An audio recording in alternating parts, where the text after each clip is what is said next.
Big boss Malayalam season 6 episode number 73 happy birthday ലാലേട്ട. അതാണ് നമ്മുടെ ഹോട്ട്സ്റ്റാറിലെ ക്യാപ്ഷൻ എന്ന് പറയുന്നത്.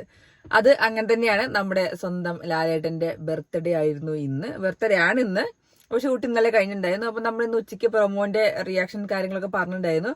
അതേപോലെ തന്നെ ഇന്ന് അടിപൊളിയായിട്ടുള്ള കുറച്ച് ബർത്ത്ഡേ ആഘോഷങ്ങൾ നമ്മൾ കണ്ടു. അപ്പോൾ ഫസ്റ്റ് തന്നെ ലാലേട്ടന്റെ കുറച്ച് ഒരു ചെറിയൊരു പ്രസംഗം പോലെ, അതായത് ഒരു ചെറിയൊരു സ്പീച്ച് പോലെ നല്ല അടിപൊളി സെന്റൻസുകളൊക്കെ ഇങ്ങനെ രീതിയിൽ ഇങ്ങനെ പറഞ്ഞു. അത് കഴിഞ്ഞിട്ട് നേരെ ബിഗ് ബോസ് ലാലേട്ടനെ ഒരു ബർത്ത്ഡേ വിഷ് കൊടുത്തൊക്കെ നല്ല അടിപൊളിയായിരുന്നു. ആ സ്ക്രീനിൽ ലാലേട്ടന്റെ കുറെ സിനിമകളുടെ ഫോട്ടോസ് ഇങ്ങനെ പ്രദർശിപ്പിക്കുമ്പോൾ ലാലേട്ടൻ ഇങ്ങനെ കുറെ ഓർമ്മകളിലേക്ക് പോണ സീനൊക്കെ ഇങ്ങനെ ഇങ്ങനെ ആലോചിക്കുമ്പോൾ നമുക്ക് മനസ്സിലാവും. ഒന്ന് ആലോചിച്ച് നോക്കും, നമ്മള് പണ്ട് അഭിനയിച്ച, അതായത് നമുക്കൊന്നും അങ്ങനത്തെ ഭാഗ്യമൊന്നും ഇല്ലല്ലോ. പണ്ട് അഭിനയിച്ച ആ പണ്ടത്തെ കാലഘട്ടം മുതൽ അഭിനയിച്ച ആ സിനിമകളൊക്കെ കാണുമ്പോൾ ആ ഓരോ സെറ്റിലുണ്ടായ കാര്യങ്ങളും അവിടുത്തെ ആൾക്കാരും ക്രൂ മെമ്പേഴ്സ് സിനിമാക്കാരും അങ്ങനെ എല്ലാ എന്തൊക്കെ കാര്യങ്ങൾ അവരെ തലയിൽ വരുമറിയോ, അതൊക്കെ ഇങ്ങനെ ആലോചിച്ച് അല്ലെ ആ സീനൊക്കെ കാണുമ്പോഴേ ഭയങ്കര രസം തോന്നും. എന്നിട്ട് ലാലേട്ടൻ അത് കഴിഞ്ഞിട്ട് ലാലേട്ടൻ്റെ ഒരു ചെറിയൊരു വേറെ ഒരു ഇതുണ്ടായിരുന്നു. 17-ാം വയസ്സിൽ സിനിമയിൽ കയറി 47 കൊല്ലം കഴിഞ്ഞു. അതായത് 64 വയസ്സെന്നാണ് എൻ്റെ ഒരു ഊഹം. 64 വയസ്സായി ലാലേട്ടന്. അപ്പോൾ ഒന്ന് ആലോചിച്ചൊക്കെ എന്തൊരു ഭംഗിയാണ് ലാലേട്ടനെ കാണേണ്ട. ആ ഒരു ചെരിഞ്ഞുള്ള നടത്തും സംസാരവും ചിരിയും ആ ഒരു ലുക്കും എന്ത് രസമായിരിക്കും. എന്ത് എപ്പിസോഡാണ്, സൂപ്പർ എപ്പിസോഡായിരുന്നു. ഞാൻ വിചാരിച്ചത് മുണ്ടൊക്കെ എടുത്തിട്ട് വരും, ജുബി മുണ്ടൊക്കെ എടുത്തിട്ടാണ് വരും. പക്ഷെ ഇന്ന് വെറൈറ്റി ആയിട്ട് ഒരു പച്ച കളറിലൊരു സൂട്ടും ഒരു കറുത്ത പാൻറ് ഇട്ടാണ് വന്നത്. ലുക്ക് പറഞ്ഞാൽ ലുക്കിന്റെ ആളെന്ന് പറഞ്ഞാൽ ലാലേട്ടൻ തന്നെയുള്ളൂ കേട്ടോ ശരിക്കും പറഞ്ഞാൽ മലയാള സിനിമയില്. അപ്പോൾ ആ ഒരു സ്പീച്ച് ഇങ്ങനെ പറയുന്ന കേൾക്കാൻ നല്ല രസമുണ്ടായിരുന്നു. പിന്നെ അങ്ങനെ രഞ്ജിനി ആയിരുന്നു ആങ്കർ. ഞാൻ പറഞ്ഞു എൻ്റെ ഫേവറേറ്റ് ആങ്കർ ശരിക്കും പറഞ്ഞാൽ രഞ്ജിനി ഹരിദാസ് തന്നെയാണ്. പക്ഷെ രഞ്ജിനിന്റെ സംസാരം കേൾക്കാൻ നല്ല രസമുണ്ട്. ആ ഒരു പഴയ നമ്മുടെ ഐഡിയ സ്റ്റാർ സിംഗർ മുതൽ നമ്മൾ കേൾക്കണെയാണ് രഞ്ജിനിനെ. അവിടുത്തെ ആ ഇത് മുതൽ ഇപ്പോഴും ആ ഒരു ആങ്കറിന്റെ ആ ഒരു സാധനം ഇപ്പോഴും രഞ്ജിനിന്റെ ഉള്ളിൽ കിടക്കുന്നത് നമുക്ക് കണ്ടാൽ മനസ്സിലാവും. അപ്പോൾ ആ ഒരു ഇത് കണ്ടു, ഫ്ലോ കണ്ടു. അത് കഴിഞ്ഞിട്ടാണ് നമ്മൾ വിജയ് യേശുദാസിന്റെ മകൻ. യേശുദാസ് നമുക്കറിയാലോ എന്തായാലും ലാലേട്ടന് വേണ്ടി എത്രത്തോളം പാട്ട് പാടിയിട്ടുണ്ട്, എത്രത്തോളം സിനിമകൾ പാട്ട് പാടി ഹിറ്റാക്കിയിട്ടുണ്ട്. അപ്പം യേശുദാസിന്റെ മകൻ, അതായത് വിജയ് യേശുദാസ് ആണ് പാട്ട് പാടാൻ വന്നത്. ഫസ്റ്റ് നമുക്ക് പാടിയത് ദേവദൂതനല്ലേ, അലീന പറഞ്ഞ പാട്ട്. അപ്പൊ ഞാൻ പെട്ടെന്ന് വിചാരിച്ചു അലീന എന്നുള്ള പാട്ട് മറ്റേ വേറെ ആൾക്കാരുള്ള ആക്ട് ചെയ്യുന്നു. പക്ഷെ ആ സിനിമയിലുള്ള ഒരു ഫീല്, ലാലേട്ടന്റെ ഒരു ഫീല് കിട്ടണമെങ്കിൽ, ആ ഒരു ഇത് കിട്ടണമെങ്കിൽ അലീന പറഞ്ഞ പാട്ടാണ് വേണ്ടിട്ട്. ആ അലീന പറഞ്ഞ പാട്ട് ഇങ്ങനെ പാടി അത് കഴിഞ്ഞാൽ അനുപല്ലവി ഇങ്ങനെ പാടുമ്പോഴല്ലോ എന്ത് രസമായിട്ടൊരു പാടുന്നത്. ശരിക്കും ഭയങ്കര രസം തോന്നി.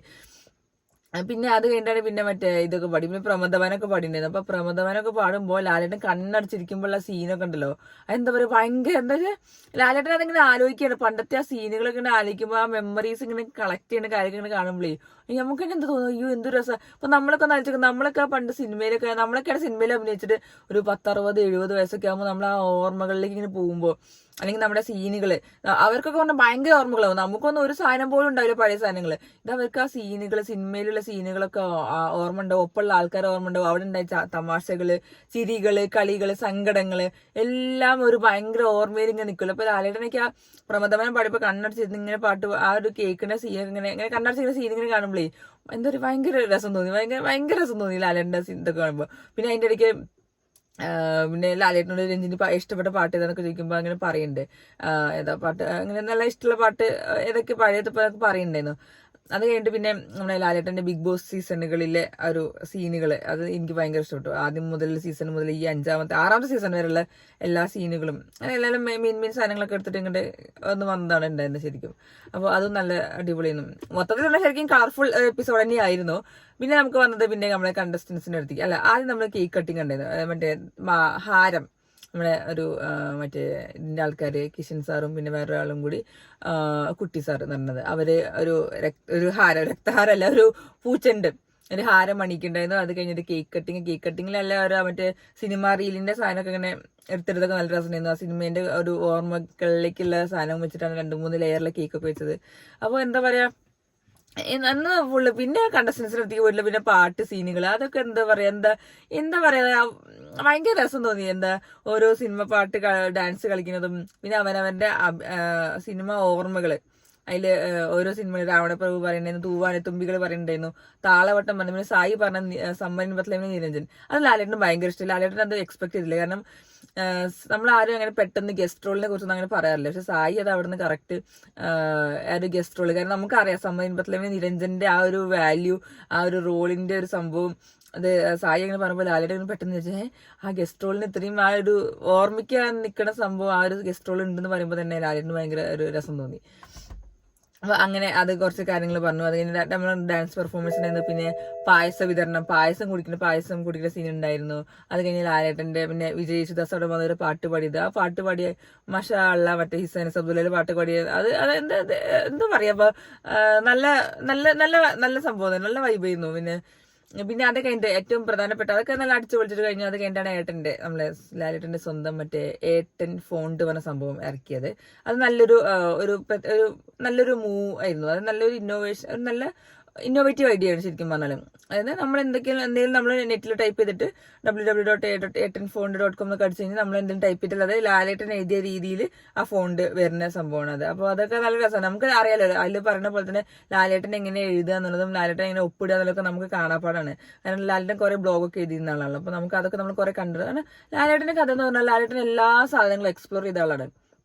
വ്ളോഗിങ് എന്ന രീതിയിൽ. പിന്നെ ഇങ്ങനെ ആത്മീയതയിലേക്ക് പോണതും അമ്പലങ്ങളിൽ പോണതും ഇങ്ങനെ നല്ല അടിപൊളി സ്ഥലങ്ങളിൽ പോണതും പിന്നെ അതേപോലെ നല്ല അമ്പലത്തിന്റെ ആ സീന് ആത്മീയത, പിന്നെ ഇങ്ങനെ മല കയറുക ഒരു ട്രാവലിങ്, അങ്ങനെ എന്താ പറയുക ഫുഡ്, അങ്ങനെ ലോകത്തിലെ എല്ലാ സാധനങ്ങളെയും വെച്ചിട്ട് ഒരു എക്സ്പ്ലോർ ചെയ്ത ഒരാളാണ് ലാലേട്ടൻ എന്ന് പറയുന്നത്. അപ്പോൾ നമുക്ക് അതൊക്കെ ഭയങ്കര പ്രചോദനമാണ് ശരിക്കും. അപ്പോൾ അങ്ങനെ നമ്മുടെ ഏട്ടൻ ഫോണ്ടൊക്കെ വന്നു. അത് കഴിഞ്ഞിട്ട് പിന്നെ ഒരു സിനിമേന്റെ കാര്യം പറഞ്ഞു. അത് നമ്മൾ പ്രേക്ഷകരുടെ അടുത്തുള്ള കഥ കേട്ടിട്ട് ഒരു എന്താ പറയാ ഒരു ഓഡിയോ എന്നുള്ള രീതിയിൽ സിനിമ കഥ പറയാൻ ക്ലബ് FM ചേർന്നിട്ടുള്ള ഒരു മാതൃഭൂമി ക്ലബ് FM ചേർന്നിട്ട് ഒരു AI സ്പിരിറ്റ് എന്നുള്ള അതിന്റെ ഒരു എയ്ഡൻ എന്നുള്ള രീതിയിലുള്ളതും പിന്നെ ഒരു സിനിമ കഥ എന്നുള്ള രീതിയിലൊക്കെ ഉള്ള ഒരു സംഭവമൊക്കെയാണ് കാണിച്ചിട്ടുണ്ടായിരുന്നു. അപ്പോൾ അതൊക്കെ നല്ല പറഞ്ഞാല് അതൊക്കെ ഭയങ്കര പുതിയ ഐഡിയാസ് ആണ് ശരിക്കും. നമുക്ക് വിചാരിക്കാത്ത രീതിയിലുള്ള ഐഡിയാസ് ഒക്കെ അവിടെയൊക്കെ പുതിയതായിട്ട് വന്നിട്ടുണ്ടായിരുന്നു. അപ്പോൾ മൊത്തത്തിൽ എന്ന് പറഞ്ഞാൽ ശരിക്കും ഒരു കളർഫുൾ ഐറ്റം തന്നെയായിരുന്നു. അപ്പൊ എന്താ പറയാ, എനിക്കിങ്ങനെ പറയാൻ വാക്കുള്ളൂ. കാരണം ഞാൻ പറഞ്ഞില്ല, ഇപ്പൊ എനിക്ക് എപ്പോഴും ഇങ്ങനെ ആഗ്രഹമുള്ളതെന്ന് വെച്ചാല് ലാലേട്ടനെ കാണുക, ആ ഒരു പഴയ ലാലേട്ടൻ, ആ പഴയ സിനിമകള്, ആ പഴയ ഓർമ്മകള്. നമുക്ക് ഇപ്പോഴും ആ 90s 2000s ആ ഒരു ലാലേട്ടൻ എന്ന് പറഞ്ഞാൽ ഭയങ്കര ഇഷ്ടപ്പെട്ട ആൾക്കാരുണ്ട്. അവരവരുടെ സിനിമകളെ കുറിച്ചുള്ള പറയുമ്പോൾ അഭിപ്രായങ്ങൾ പറയുമ്പോൾ എല്ലാവരും ആ കാലഘട്ടത്തെ സിനിമയൊക്കെ പറയുമ്പോൾ എനിക്കും അത് ഓർമ്മ വരും. പിന്നെ എനിക്ക് ആ രാവണപ്രഭുവിനെ കുറിച്ച് അഭിഷേക് പറഞ്ഞത്, പിന്നെ ആ ഡയലോഗുകള് നമ്മൾ ദൈനംദിന ജീവിതത്തിലൊക്കെ ലാലേട്ടന്റെ സിനിമകളുടെ ഡയലോഗ് നമ്മൾ എപ്പോഴും പറയുന്നതാണ്. അതെവിടെയും പറയാത്തൊന്നുമില്ല. കൂടുതൽ ലാലേട്ടന്റെ സിനിമ നമ്മൾ പറയുള്ളൂ. വേറെ എന്താ പറയാ വെച്ചാല് നമുക്ക് അതിന് പറയാനുള്ള ഇല്ല. സിനിമകളുണ്ട്, എന്നാലും നമുക്ക് നമ്മുടെ മനസ്സിന്റെ ഉള്ളിന്റെ വരുന്നത് ലാലേട്ടന്റെ സിനിമകൾ മാത്രമാണ്. അപ്പൊ അത് എന്താ പറയാ, നമുക്ക് ഭയങ്കര രസം തോന്നിയ സാധനം കേട്ടോ. അപ്പൊ അതൊക്കെ പിന്നെ അങ്ങനെ ഇന്നത്തെ എപ്പിസോഡ് അങ്ങനെ നല്ല അടിപൊളിയായിട്ട് പോയി. നല്ല കളർഫുൾ സൈൻ, നല്ല പച്ച കളർ ഡ്രസ്സൊക്കെ ഇട്ട് നല്ല കിളിപ്പച്ച കളറൊക്കെ ഇടാം. നല്ല നല്ല രസമായിട്ട് പോയിണ്ടായിരുന്നു. പിന്നെ ഇനി നമുക്കറിയാം, പിന്നെ ഇനി നാളത്തെ എപ്പിസോഡിലെ കൂടുതൽ ഉണ്ടാവുള്ളൂ. നാളെ ഉണ്ടെന്നാണ് എന്റെ ഒരു വിശ്വാസം. കാരണം നാളെ എവിക്ഷൻ നടക്കുന്നുണ്ടെന്നൊക്കെ കേൾക്കുന്നുണ്ട്. അത് ഓൾറെഡി റസ്മിൻ ഔട്ടായി എന്ന് കേൾക്കുന്നുണ്ട്. പിന്നെ അപ്സര ഔട്ടായി എന്നൊക്കെ കേൾക്കുന്നുണ്ട്. നമുക്കറിയില്ല എന്താ സംഭവം എന്നൊക്കെ ഉള്ളത്. നമുക്കറിയാം എങ്ങനെയാണ് ഓരോരുത്തര് ഗെയിം കളിക്കുന്നത് എന്നുള്ളതും എങ്ങനെയാന്നുള്ളത്. അപ്പൊ ഞാൻ പറയാറുണ്ട്, അപ്സരക്ക് നല്ല അടിപൊളി ഗെയിമറാണ്. ഇനിയിപ്പോ ടൈറ്റ് ഷെഡ്യൂളാണ് ഇനി വരാൻ പോകുന്നത്. 3 ആഴ്ചയും കൂടി ഉള്ളൂ. 3 ആഴ്ചയിൽ പറഞ്ഞാൽ 2 ആഴ്ച ഇനി നമുക്ക് വോട്ടിങ്ങിന്റെ ഓപ്ഷൻ ഉള്ളൂ. അതായത് ഈ ഒരു 11ാമത്തെ ആഴ്ച, അത് കഴിഞ്ഞ് 12, 13, അത് കഴിഞ്ഞാൽ നേരെ ഫൈനലിലേക്ക് പോകും. അപ്പോൾ എന്താ പറയാ, നമുക്ക് മാക്സിമം നമുക്ക് ഫൈനൽ വരെ എത്തണം ആഗ്രഹമുള്ള ആൾക്കാർ വോട്ട് ചെയ്യുക. ഡിസേർവിംഗ് ആയിട്ടുള്ള ആൾക്കാരെ വോട്ട് ചെയ്യുക. അതായത് എന്താ പറയാ, ഞാനിതൊന്നും ഇങ്ങനെ പറയാത്തതാണ്, എന്നാലും നമുക്കൊരു പറയാൻ തോന്നും. കാരണം ഇതിപ്പോ 11ാമത്തെ ആഴ്ചയായില്ലേ. ഇപ്പൊ നാളെ ഒരു മിഡ് വീക്ക് എവിക്ഷൻ ഉണ്ടാവും. നാളെ മിഡ് വീക്ക് ആവുമല്ലോ, ബുധനാഴ്ച ആകുമ്പോൾ മിക്കവാറും ഷൂട്ടിംഗ് കഴിഞ്ഞിട്ടുണ്ടാവും. അപ്പോൾ നമ്മൾക്ക് വേണ്ടപ്പെട്ട ആൾക്കാരെ, അതായത് നമുക്ക് അവിടെ കാണണം എന്നഗ്രഹമുള്ള ആൾക്കാരെ, നമ്മൾ സംസാരിക്കുന്ന ആൾക്കാരെ, നല്ല പെർഫോം ചെയ്യുന്ന ആൾക്കാരെ, നല്ല ഗെയിം കളിക്കുന്ന ആൾക്കാരെ നമ്മൾ വോട്ട് ചെയ്തിട്ട് അവിടെ നിലനിർത്തണം എന്നാണ് ഞാൻ പറയുള്ളൂ. അല്ലാത്തവരെ പോന്നോട്ടെ, നമുക്കൊന്നും പറയാം. കാരണം ഇത്രയും കഴിയാനോ ഇപ്പോഴും 13 പേരോടെ കിടക്കുകയാണ്. 13 പേരിൽ ഇനി 3 ആഴ്ച കൊണ്ട്, ഇനി 3 ആഴ്ച കൊണ്ട് 4 ആഴ്ച, മാക്സിമം 4 ആഴ്ച ആണ് പറയണല്ലോ. 3 ആഴ്ച പറയുള്ളൂ. 11, 12, 13. ഈ 3 ആഴ്ചയിൽ നമ്മള് 13 ആൾക്കാരിൽ ഏകദേശം ഒരു 5, 6, 7 ആൾക്കാരെങ്കിലും പുറത്തൊക്കെ, അല്ല 5, 6 പേരെങ്കിലും പുറത്തൊക്കെ ഒന്ന് തോന്നുന്നുണ്ട്. അപ്പൊ ഒന്ന് അയച്ചു 2 പേര് വീതം വെച്ചിട്ട് പോകുന്നുണ്ടാവും. അപ്പൊ കേട്ട് വെച്ചിട്ടാണെങ്കിൽ റസ്മിനും അപ്സരയാണെന്ന് ആവട്ടെ തോന്നുന്നു. പക്ഷെ അറിയില്ല, അപ്സരന്റെ കാര്യം കൺഫേം അല്ല എന്ന് തോന്നുന്നു. കാരണം കൺഫേം ആയിട്ടൊന്നും ഞാൻ കണ്ടിട്ടില്ല. അപ്പൊ നമ്മളെന്താ വിചാരിക്കുന്ന വെച്ചാൽ നമ്മള് ഡിസേർവിംഗ് ആയിട്ടുള്ള ആൾക്കാർക്ക് വോട്ട് ചെയ്യുക, സപ്പോർട്ട് ചെയ്യുക, അതൊക്കെ നമുക്ക് പറയാനുള്ളൂ. നമുക്ക് ഇനി സായി ന്യൂക്കാർ അടുത്ത ആഴ്ച നോമിനേഷൻ വരും. അപ്പൊ നമ്മളപ്പോ തന്നെ പറയും വോട്ട് ചെയ്യുക, സേവ് ചെയ്യാനുള്ള പരമാവധി കാര്യങ്ങൾ ചെയ്യുക, അത്ര തന്നെ ഉള്ളൂ. അപ്പോൾ ഇനി കാണാം എങ്ങനെ ഉണ്ടാവും എന്നുള്ളത് വരും ആഴ്ചകളിൽ സീരിയസ് സാധനങ്ങളൊക്കെ. ഇനിയിപ്പോൾ ആ ഒരു ഫണ്ണും എന്റർടൈൻമെന്റും ഒക്കെ അടിപൊളിയായിട്ട് കഴിഞ്ഞു. ഞാൻ ഇന്നത്തോടെ ലാലേട്ടന്റെ എപ്പിസോഡ് കൂടി എല്ലാം ഇന്നത്തെ പരിസമാപ്തി ആയിരിക്കും. ഇനി നാളെ മുതൽ സീരിയസ് ടോക്സുകളാവും വരുന്നുണ്ട്. അപ്പോൾ നാളെ മിക്കവാറും വീക്കിലി അല്ല ഫാമിലി റൗണ്ടിനെ കുറിച്ചുള്ള സംസാരങ്ങളും ചർച്ചാ വിഷയങ്ങളൊക്കെ ഉണ്ടാവും. അതിനെക്കുറിച്ചുള്ള അഭിപ്രായങ്ങളൊക്കെ എന്തായാലും പറയും. അപ്പോൾ അതുണ്ടാവും. പിന്നെ എവിക്ഷൻ ഉള്ള സംഭവം. അപ്പോൾ നമുക്ക് പറയാനുള്ളത് അത്രേ ഉള്ളൂ. മാക്സിമം വോട്ട് ചെയ്യുക, അതായത് സേഫ് ഗെയിമേഴ്സിനെ പുറത്താക്കാന്നുള്ള ട്രൈ ചെയ്യുക. അടിപൊളിയായിട്ട് ഗെയിം കളിക്കുന്നവർ അവിടെ കളിക്കട്ടെ, നല്ല അടിപൊളിയായിട്ട് സൂപ്പറായിട്ട് കളിക്കട്ടെ, സംസാരിക്കാൻ പറ്റുന്നവർക്ക് അവിടെ കളിക്കട്ടെ. പിന്നെ നമുക്ക് വേറെ നമ്മൾ അങ്ങനെ വിചാരിക്കുള്ളൂ, ഇതൊരു ഗെയിം ഷോ ആണ്. അത് ഇനി 2-3 ആഴ്ച കൊണ്ടുള്ള വോട്ടിങ്ങോട് കൂടി അത് കഴിയും. അത് കഴിഞ്ഞ് 4ാമത്തെ ആഴ്ചയാണ് പിന്നെ പവർഫുൾ കോമ്പറ്റീഷൻ ഒക്കെ നടക്കാൻ പോവാണ്. 5-6 പേര് വെച്ചിട്ടാവും ഫുള്ള് വോട്ടിങ്ങും. 5-6 പേരുണ്ടാവും മിക്കവാറും ആ സമയത്ത്. പിന്നെ ഒരാൾ വേഗം പുറത്താക്കി ആക്കി ടോപ്പ് 5 ഫൈനലിലെത്തും. അപ്പോൾ അങ്ങനെയൊക്കെയുള്ള സംഭവങ്ങളാണ് ഇതൊക്കെയാണ് കേൾക്കുന്നത്. പിന്നെ അതേപോലെ ഇനി റസ്മിൻ ഔട്ട് എന്നാണ് കേട്ടത്, അറിയില്ല മറ്റേ അപ്സറിന്റെ കാര്യം. അപ്പോൾ റസ്മിൻ ഔട്ട് ആയി കഴിഞ്ഞാലും കഴിഞ്ഞ ആഴ്ചയിലുള്ള അതേ നോമിനേഷനിലുള്ള ആൾക്കാർ തന്നെയാണ് ഈ ആഴ്ചയും പോകുന്നുണ്ടാവുക, നോമിനേഷൻ വീക്കിൽ ഉണ്ടാവുക. അപ്പോൾ അങ്ങനെ അതോടുകൂടി 11ാമത്തെ ആഴ്ചയുടെയും വിവരങ്ങൾ കഴിയും. അതായത് ഒരു 77ാമത്തെ എപ്പിസോഡൊക്കെ ഏകദേശം ഈ ഞായറാഴ്ച ആകുമ്പോഴത്തേക്കും.